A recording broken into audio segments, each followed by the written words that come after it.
I'm Dr. Sri Banerjee, core faculty for the College of Health Sciences at Walden University. And in this video, I'll be talking a little bit about health communication. I was passing through this small neighborhood in Pennsylvania, and I happened to stop at this small gas station not too long ago.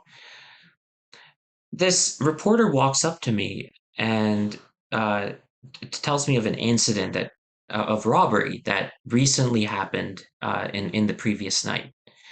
I do remember stumbling over some words and trying to react to something that I hadn't experienced firsthand. And this was quite a difficult task for me because the emotions of experiencing something is much different than vicariously somebody telling you of an experience and then having to react. So let's shift gears and be thinking about context and situational awareness. What do all of these things mean? Context and situational relevance is important to establish because it's really important to understand what is going on. Early on during the COVID pandemic, due to my expertise that I gained through my previous research with HIV, Ebola, and other infectious diseases, I found that it was actually my duty to inform the public about some of the harmful aspects that were surrounding the pandemic.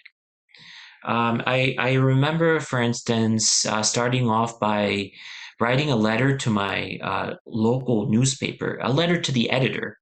And it's because I was really concerned and worried about the food banks being overwhelmed. So I was looking for ways to communicate some of this need, which is part of the social determinants of health. I was looking for ways to address this. So to get that word out, it actually also looked at and a number of studies, and it also had turned out that in the previous years I had completed, along with colleagues, some research on hunger and food insecurity.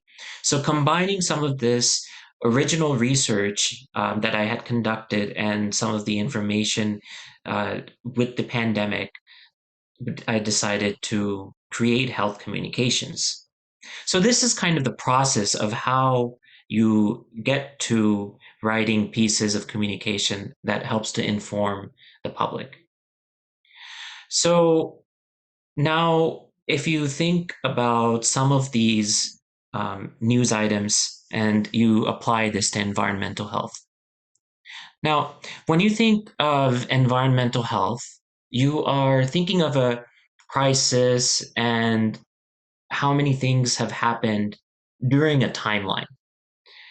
So now let's go back to the environmental crisis in Flint, Michigan. When children in Flint, Michigan started to become affected by symptoms, which actually later turned out to be lead poisoning.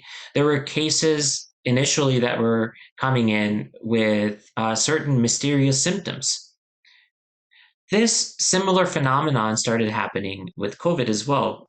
In the initial stages, there were many cases of these atypical pneumonia that were appearing within the emergency department in the Western states.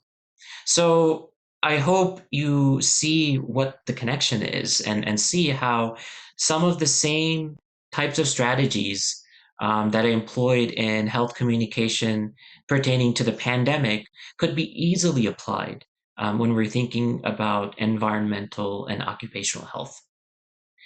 So let's try to think about what are the key important elements that you want to keep in mind when you're thinking about a communication piece. Well, we went over the first thing in great detail, which is situational context. But it's also important to note who you're talking to. Who will your audience be? Even if the answer is the general public, it may actually be certain subpopulation. So you may be, for instance, in a men's health magazine, you might be gearing your message more towards men's health. And so how during the pandemic, I had a request where this news agency was looking for how men's health is related to COVID-19, and how men can improve their health in the context. So audience is important, and of course, subject matter is important.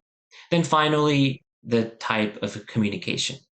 So what do I mean by type of communication? Well, again, the medium or format of communication that you'll be reporting to the public in, this can make a real difference. Are you going to be going on camera?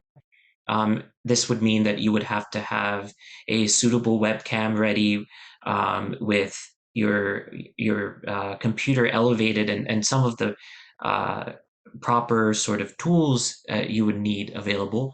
A newspaper, you would need to be using more of your writing skills. But the style is different than the scholarly writing that you are so used to within the formalized writing process. So a lot of times you may be referring to newspaper articles, other external sources, websites, without having to use a formal APA sort of referencing style. So this depends on the outlet that you're reporting from. So, in summary, I hope some of these practical strategies and tools that I have introduced helps you in constructing your own personalized health communication. Thank you for listening.